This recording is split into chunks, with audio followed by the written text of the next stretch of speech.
Journal, le titre pour commencer. Hommage au tout premier ministre de la RDC, Patrice Emery Lumumba. Sa dépit est arrivé à Kinshasa ce lundi 27 juin après Lubumbashi où il est allé à Chilatembo où il a été assassiné. Et de national de 3 jours a été décrété jusqu'au 30 juin prochain, jour de l'inhumation du héros national anticolonial. Le corps du sergent Mokili Kingombe Munyololo, tué à la petite barrière entre la RDC et le Rwanda le 17 juin dernier, vient d'être mis en terre ce lundi 27 juin à Bugouga, en ville de Goma. Ce vaillant militaire FARDC a été tué, accusé d'avoir tiré sur les agents de l'ordre du Rwanda qui étaient commis à la petite barrière.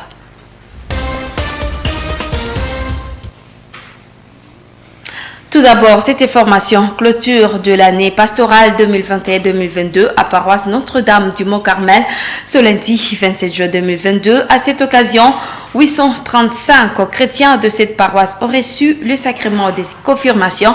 L'abbé Jean-Pierre Kantou, délégué de l'évêque de Butembo-Beni, à cette messe a appelé ses fidèles à témoigner de cette don et ses fruits de l'Esprit Saint tout au long de leur vie. Un reportage de Roland Kakimoa, rendu par Grâce. C'est une joie de recevoir l'Esprit Saint qui a été vécu ici à la paroisse Notre-Dame du Mont-Carmel.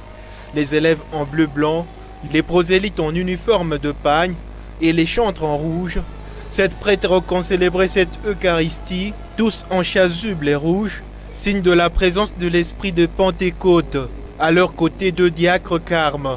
L'abbé Kandou, curé de la paroisse Notre-Dame du Silence de Kabanda Chimbulu, a été délégué par l'ordinaire du lieu à cette messe de confirmation. Au total, 835 chrétiens ont reçu l'esprit d'intelligence, de sagesse, de force, de piété, des conseils, de crainte du Seigneur. Le célébrant a demandé à ses fidèles de faire vivre ces dons dans leur quotidien.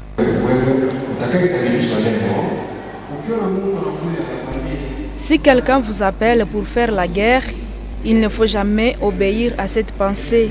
Plutôt lui dire que vous avez reçu l'Esprit de Dieu, l'Esprit de la paix. Soit, si quelqu'un vous appelle à haïr les autres, dites-lui, vous avez reçu la confirmation, l'Esprit de Dieu, l'Esprit de paix, l'Esprit d'amour.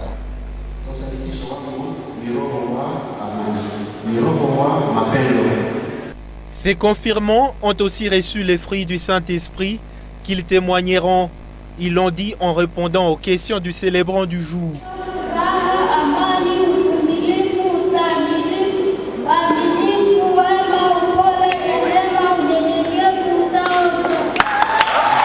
Le curé de la paroisse Notre-Dame du Mont-Carmel, Mukuna, le père Katembo Pigeni, a remercié vivement tous ceux qui ont accompagné ces confirmants jusqu'au sacrement de ce jour. Il leur demande de ne pas cesser de le soutenir dans leur vie chrétienne.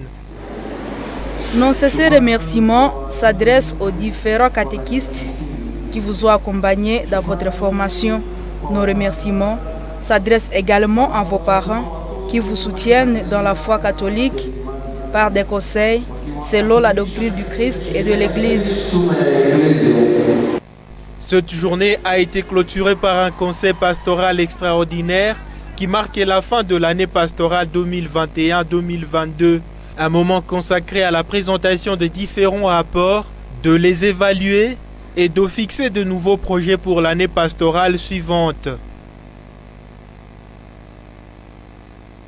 Autre chose dans cette édition, l'Institut Masquilizano a célébré son jubilé d'argent le samedi 25 juin 2022.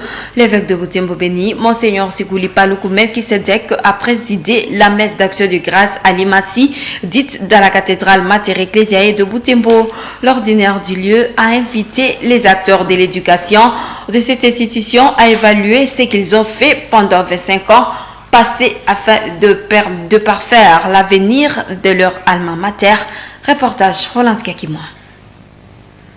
Autre chose, un deuil national à l'honneur du héros national Patrice Lumumba vient de commencer à partir de ce lundi 27 juin et ira jusqu'au jeudi 30 juin, jour de l'indépendance. Durant ces 3 jours de deuil, les Congolais vont rendre leur dernier hommage au tout premier ministre de la RDC, Patrice Emery Lumumba, avant son inhumation.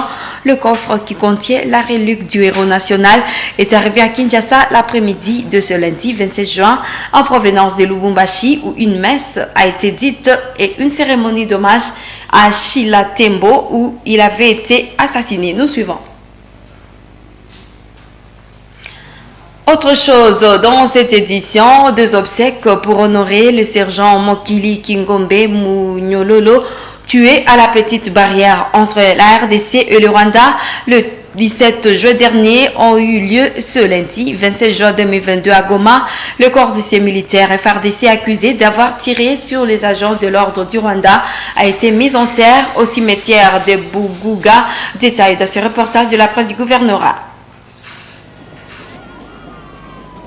Les obsèques du sergent Mokili Kingombe Munyololo, alias Bébé, ont eu lieu ce lundi 27 juin 2022 à Goma, où une cérémonie d'adieu a été organisée pour honorer sa bravoure. Le gouverneur et commandant des opérations au Nord Kivu, le lieutenant-général Constant Ndima Kangba, a rehaussé de sa présence à cette cérémonie. Né en 1985, il est décédé le 17 juin dernier, tué par les militaires rwandais à Gisenyi. Enrôlé dans l'armée dès son jeune âge, il faisait partie du régiment cadre des FARDC. Kingombe laisse 6 orphelins et une veuve. Le commandant de la 34e région militaire et les autres commandants ont salué la mémoire de ce vaillant soldat. Inconsolable était la famille biologique du défunt. Guilain Moussapa Bin Montana a fait un témoignage sur son frère et le vœu de la famille. Témoignage du Kingombe Munyololo Mokili Bébé. Vraiment, c'est un garçon voyant, il a fait tout ce que basi anakufa juu ya inchi. Ni garçon mwenye aliingia muarme mu 1998. Sisi kama vile familia yenyewe tunaweza kulomba ku serikali ya Kongo ni kusema basi mtu aisha kutoweka na serikali nayo kama alikufa sous le drapeau. Yenye tunaweza kulomba haiko mingi, ni serikali yetu ishurulikie jamaa, angalia ule veve mwenye anabakia na wale batoto babapatia hata quelque fasi kwenye banaweza kuikala. Aussitôt la cérémonie finie, le cortège funèbre s'est ébranlé jusqu'au cimetière Chemin du Ciel à Mugunga, où celui que les habitants de Goma qualifient de héros va reposer éternellement. Tu as servi ton pays et tu es mort pour ton pays, va en paix, était mentionné sur la photo du vaillant militaire.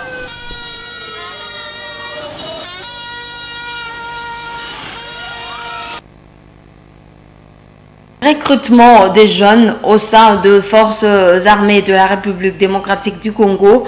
Les jeunes dévoués à servir le pays sous le drapeau au passé et concours d'admission de l'Académie militaire pour diverses orientations. Ce concours s'est clôturé ce dimanche 26 juin en ville de Béni. Plus d'une centaine de jeunes ont participé à ces concours tout en saluant le courage et la détermination des jeunes. Le superviseur national de ces épreuves, le lieutenant-colonel Mbungu Mukamba, regrette la faible participation de femmes. Reportage de Delphine Mbanda depuis Béniville.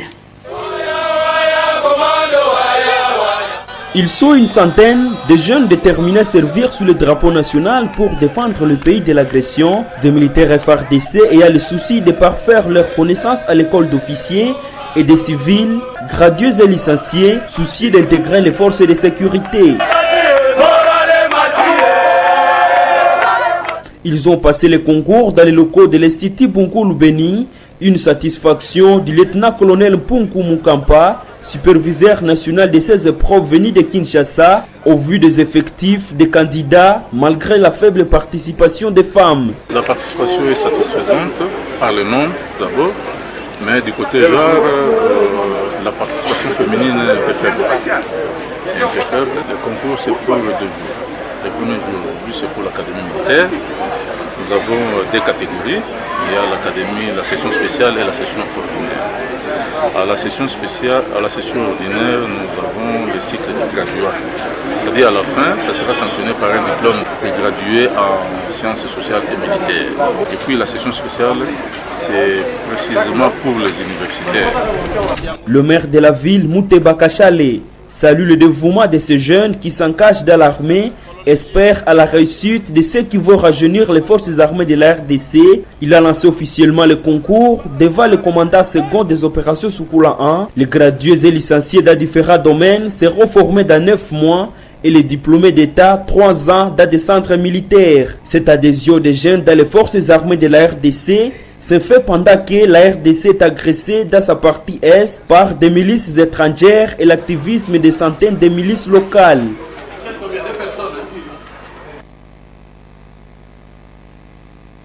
La police nationale congolaise, commissariat urbain de Butembo, a présenté devant la presse une femme impliquée dans le trafic du chanvre. Cette femme était arrêtée à la barrière de Kangote alors qu'elle venait se rendre à Mambasa en provenance de Kirumba. Le commissaire supérieur principal de la PNC Butembo, le colonel Paul Ngoma, indique que cette femme a été arrêtée lors du bouclage mené par la police la semaine dernière. Reportage Luciana Moussivirois et Croyante Viamba. Chanda Putu Chibishika, c'est le nom de cette présumée vendeuse de chanvre. Elle a été présentée à la presse locale ce lundi 27 juin avec ses 9 sacs de chanvre saisis par la police. Cette femme a été arrêtée à la barrière de Kangote à destination de Mambasa. Le commandant ville de la PNC a indiqué que ces 9 sacs de chanvre ont été saisis pendant les bouclages menés par la police le 23 juin dernier. Nous avons décidé de faire des bouclages et des checkpoints. En faisant des checkpoints, on est tombé ce jour-là, c'était en date du 23 juin, le 23 de ce mois 2022. On est tombé au niveau de la barrière Kangote, c'est une voiture qui transportait du chanvre. Quand nous avons saisi les chambres, la dame s'est présentée, c'est elle qui prend les chambres. Elle est passée aux affaires. Madame Chanda Mputu Chibishika. C'est une dame qui habite Mambasa, précisément à Delengaïdo. Et cette dame habite là, elle est allée acheter des chambres à Kirumba. Et comme vous l'avez vu, vous pouvez filmer d'abord ce sac. Il y a 9 sacs de chambre. C'est une dame, une belle dame, mais qui exerce un métier prohibé, qui vend des effets prohibés. Il vend des chambres. Le commissaire supérieur principal Moabai Kiteli Roger, maire de Butembo, a remercié les éléments de la police pour avoir mis la main sur cette femme impliquée dans les commerces prohibés. Nous prévenons alors tous ceux qui ont l'habitude de pouvoir se comporter de la sorte d'abandonner. Car, comme nous l'avons dit, nous sommes aux aguets. Nous sommes aux aguets. Voilà, c'est le message que je puis vous lancer et à toute la population qui se livre à cette activité qui n'est pas encouragée, puisque ça déroute nos jeunes gens. Nous leur demandons de cesser. À toute la population de pouvoir vous tenir informés pour que nous puissions décourager ce genre d'actes qui sont répréhensibles. Donc la contribution de toute la population et de vous, les journalistes, s'avère indispensable pour que nous puissions décourager ce genre d'actes. La police annonce l'incinération de ces chanvres pour ce mardi 28 juin 2022. Nous revenons sur cet élément du sommaire. Aide nationale à l'honneur du héros national Patrice Lumumba vient de commencer à partir de ce lundi 26 juin et ira jusqu'au jeudi 30 juin, jour de l'indépendance. Durant ces 3 jours de deuil, les Congolais vont rendre leurs derniers hommages au tout premier ministre de la RDC, Patrice Emery Lumumba, avant son inhumation Le coffre qui contient la relique du héros national est arrivé à Kinshasa l'après-midi de ce lundi 27 juin en provenance de Lubumbashi où une messe a été dite et une cérémonie d'hommage à Shila Tembo où il avait été assassiné. Nous suivons ses commentaires. 61 ans après son assassinat, le héros national a reçu les derniers hommages sur la terre de ses ancêtres. Plusieurs autorités du pays ont accompagné la dent du premier ministre, Patrice Lumumba, sur cette terre. Ces autorités ont rendu hommage au héros national de la RDC. Le cercueil transportant la relique de Lumumba a été installé sous la chapelle ardente. Ce moment historique, empreint de gravité et de solennité, constitue un tournant essentiel de la réappropriation d'une autre mémoire nationale. Après cette exposition, le héros a été accompagné à Shila Tembo, lieu du drame, à plus de 50 km de Lubumbashi. Les hommages dus à ce rang lui ont été rendus. Le gouverneur de la province du Haut-Katanga, Jean Kabula, reconnaît l'héritage que nous a laissé ces héros, une lutte contre l'injustice. Nous sommes venus en ce mémorial, non pas pour pleurer, mais pour célébrer notre héros national qui nous rappelle de continuer sa lutte. La lutte de dresser nos fronts longtemps courbés. La lutte de ne plus tolérer ni humiliation, ni injustice, ni infusion de sang sur nos terres. Le représentant légal du chef de l'État, le ministre Jean-Michel Samaloukonté, a également fait des hommages appuyés à son prédécesseur. Cette cérémonie de Shila Tembo consacre la réconciliation du dernier lieu de l'existence de Patrice Emery Lumumba avec notre histoire nationale. Car le peuple de cette contrée a été, malgré lui, associé à ce récit macabre. Il y a 61 ans, Shila Tembo fut le lieu de la mort. 61 ans après, Shila Tembo ressurgit comme le lieu de la réconciliation. À l'occasion, une messe a été dite à son honneur. Dans son homélie, le célébrant a fustigé la cruauté qui caractérise les hommes. Les circonstances de cette mort nous invitent à réfléchir sur la cruauté de l'humain dans le monde. Dès les débuts de l'humanité jusqu'à aujourd'hui, les humains n'ont pas progressé ou n'ont pas évolué beaucoup.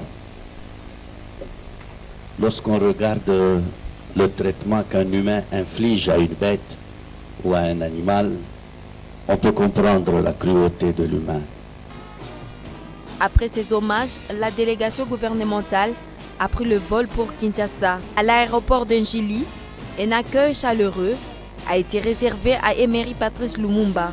Le chef de l'État Félix Tshisekedi s'est incliné devant le cercueil de ce héros national. Moshendo wako teka chilongo anye ko nyunguluka ko mobichi wa Patrice Emery Lumumba meneka vulaji wajabeji e umfumu wajitunga mukelenga Félix Antoine Tshisekedi Chilombo uji ukukwila penda ko mobichi wa Patrice Emery Lumumba kunyuma kwa jimuma kumia sambombo ni shumwa bichi mbimo bya kubichimba bya mubiji wa Patrice Emery Lumumba bifika mu chitungo cha Congo démocratique byonswe bi kubwenzeje ne nanga. Le cortège funèbre se rendu au Palais du Peuple où le deuil national est organisé jusqu'au 30 juin, jour de l'enterrement du héros national de la RDC, Patrice Emery Lumumba.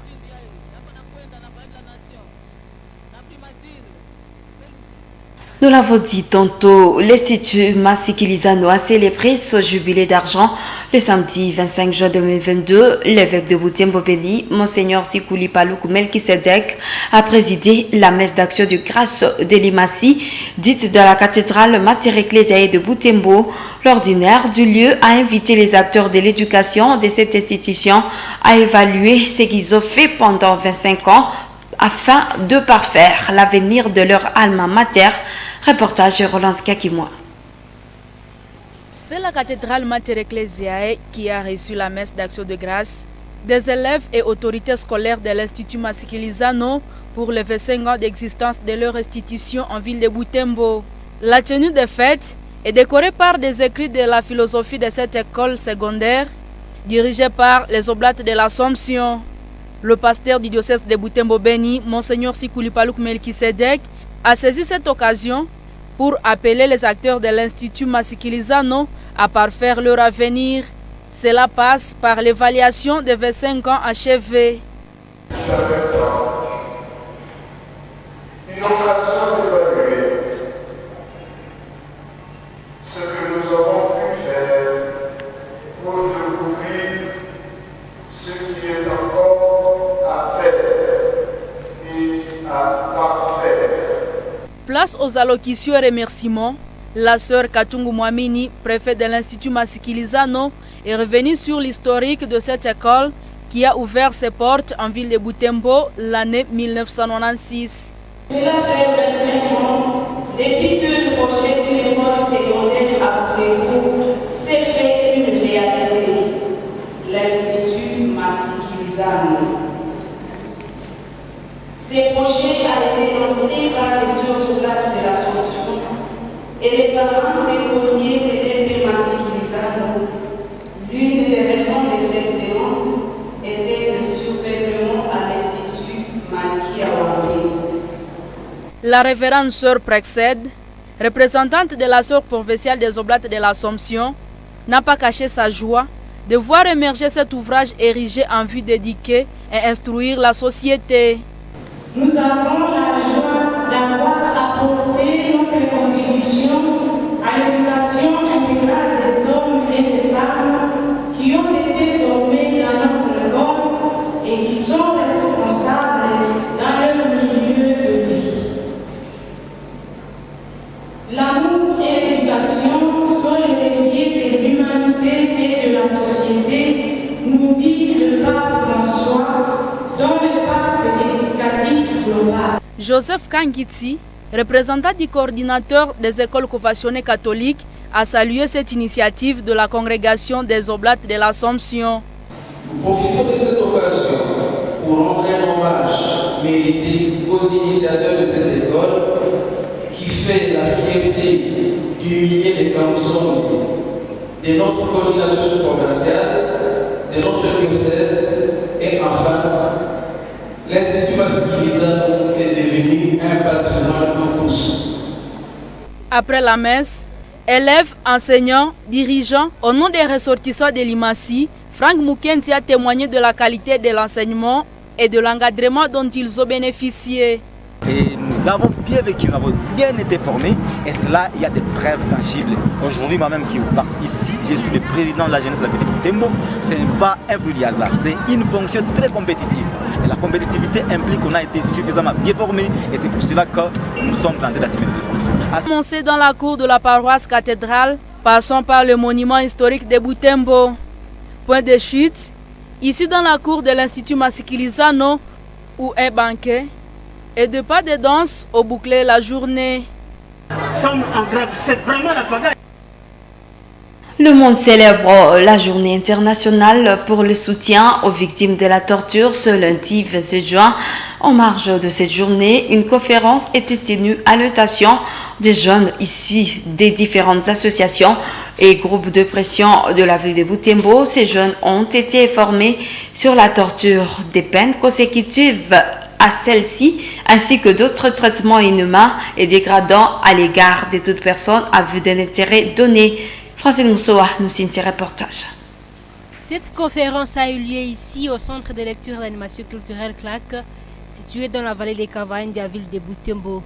Des jeunes venus de différentes associations et groupes de pression de la ville ont pris part à cette conférence.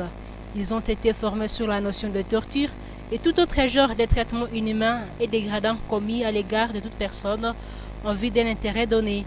Cette initiative est du Conseil urbain de la jeunesse de Butembo, a indiqué Frank Mukenzi, président de cette structure juvénile. Même des tortures, quand on parle des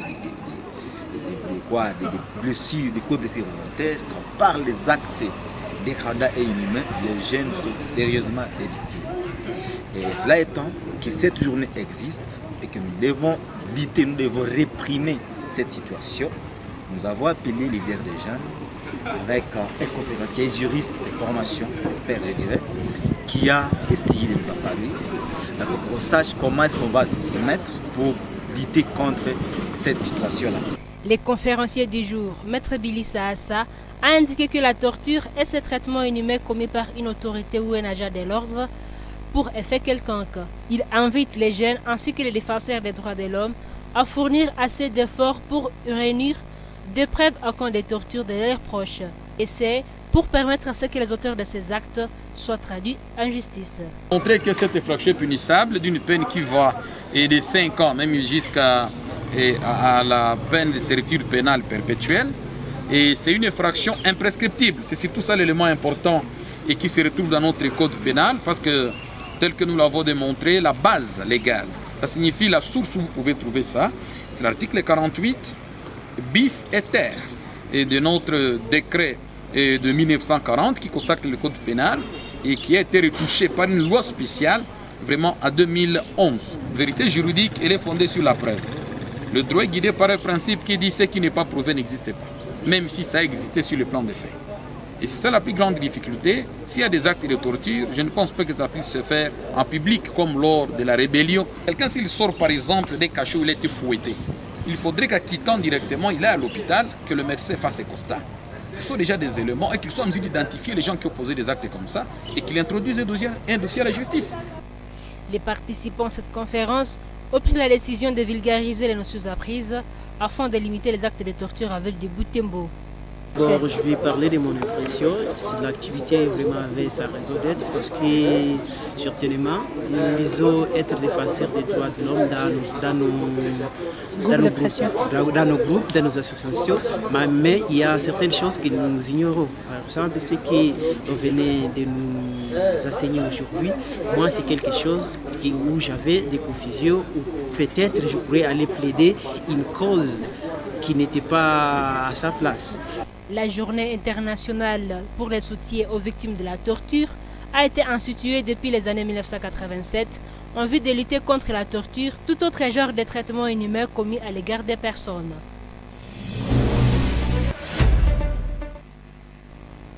Les travaux de construction des stades de basketball ont été lancés à l'UAC-ISDA ce samedi 25 juin 2022. Ce stade sera construit au site Mirador. Cette initiative vise à promouvoir les talents sportifs à travers toute la ville de Butembo en général et de façon particulière à l'UAC-ISDA.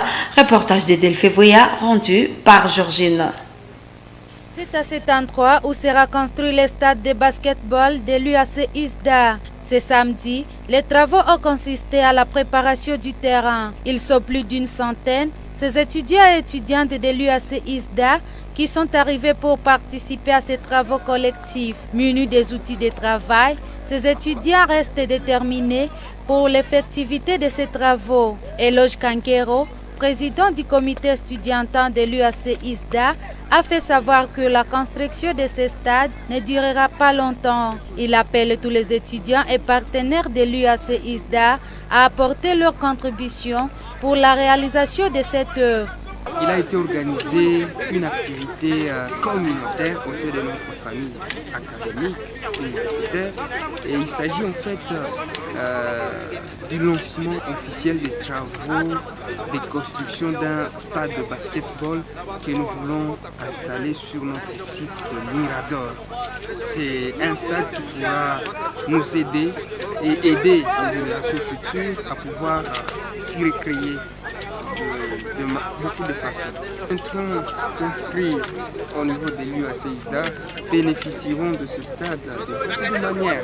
Vous savez, c'est un stade qui d'abord vient désenclaver de façon sportive ces milieux de vie, cette commune Boulamba, mais en même temps c'est un stade qui pourra servir pour la récréation de la jeunesse et en même temps promouvoir les jeunes talents que nous avons au sein de notre université en particulier, mais également au sein de notre ville. Parce que les stades que nous voulons installer ici, ce sera un stade moderne, un stade qui va faire l'honneur non seulement de notre maison de formation, mais également de notre ville. Nous comptons sur l'apport de chacun de façon que cette œuvre soit vraiment achevée. Et entre-temps, nous lançons un appel pressant à quiconque voudrait nous aider dans ce sens-là et de passer au bureau, nous contacter pour que réellement ça se passe. Les projets de construction de ce stade de basketball est l'initiative du comité des étudiants avec l'appui du comité de gestion de l'UAC ISDA.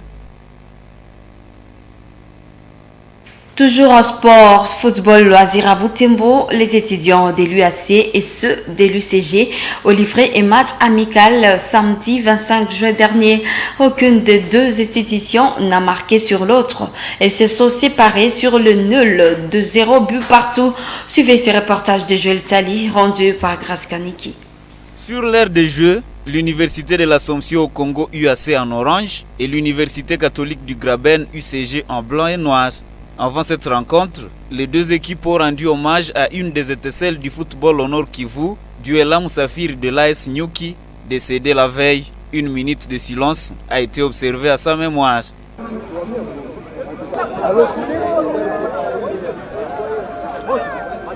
À 16h, l'arbitre donne le coup d'envoi et c'est parti pour ce duel des catholiques dans cette fraîcheur très adaptée au niveau de ces chocs. L'UAC présente une supériorité dans le jeu de cette rencontre. Ces joueurs s'équipent très bien et réussissent à décrocher toutes les 5 premières occasions de ce match, mais n'en concrétisent aucune. Cette défense bien solide de l'UCG construit un rempart que les joueurs de l'UAC n'ont pas su franchir. Aucun tir cadre durant toute cette première mi-temps. Les deux équipes partent se reposer dans l'amiable. En deuxième partie, l'UCG renforce son ossature avec quelques joueurs. Ces derniers apportent un nouveau souffle. Ils réduisent l'écart en possession, mais ne réussissent pas tout de même à faire la différence. Bien que dans cette égalité, l'UAC obtient plusieurs autres occasions ratées contre un seul tir cadré de l'UCG repoussé par le gardien de l'équipe adverse. Les deux équipes vont se séparer sur ce score nul. Ce match rentre dans le cadre de renforcement des liens amicaux entre les étudiants de ces deux institutions universitaires. Il a été organisé par l'écossaise estudiantin des deux universités. Pour toujours, les éléments de la PNC ont effectué leurs exercices hebdomadaires. Grande Viamba pour le reportage. L'activité sportive au sein de la PNC Butembo se poursuit normalement.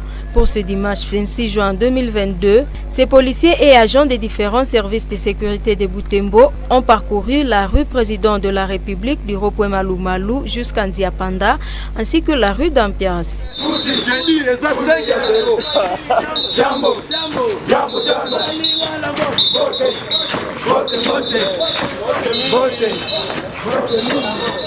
Cette activité a chuté ici au rond-point Monseigneur Catalico par quelques exercices physiques.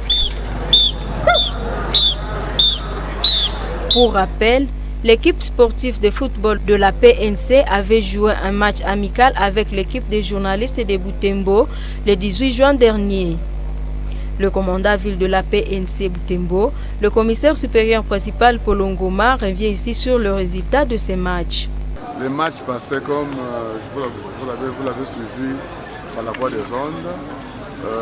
Nous avons battu l'équipe de journalistes par le score de 1 but à 0.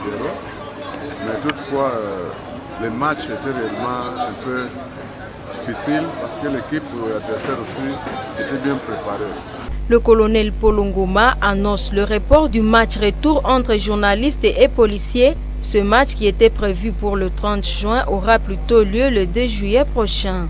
Il met en cause la sécurisation de la population le jour de la fête nationale du 30 juin. Conformément à nos missions régaliennes, nous est impossible de jouer le match de ce jour-là prévu le 30 juin parce que quand la population fête, la police est là pour sécuriser la population et de mieux fêter en toute quiétude. Nous devons sécuriser ce jour-là. Nous devons déployer seulement sur les terrains. Donc pour ce que la population et leur bien, et ça ne serait pas possible de jouer ces jours-là. Si dans la mesure possible, ils peuvent jouer avec notre équipe, mais toutefois nous sollicitons que les matchs prévus pour les 30, qui est au jour de jeudi, nous souhaiterions que les matchs soient joués au moins samedi. Là on saura que non. On saura avec assurance que la population a mieux fêté. Le jour même de la fête, vraiment c'est difficile. Ça sera une faute pour nous qui sommes responsables de la police. L'équipe de la PNC Butembo se prépare en conséquence pour le match retour, a indiqué le commandant ville de la PNC Butembo.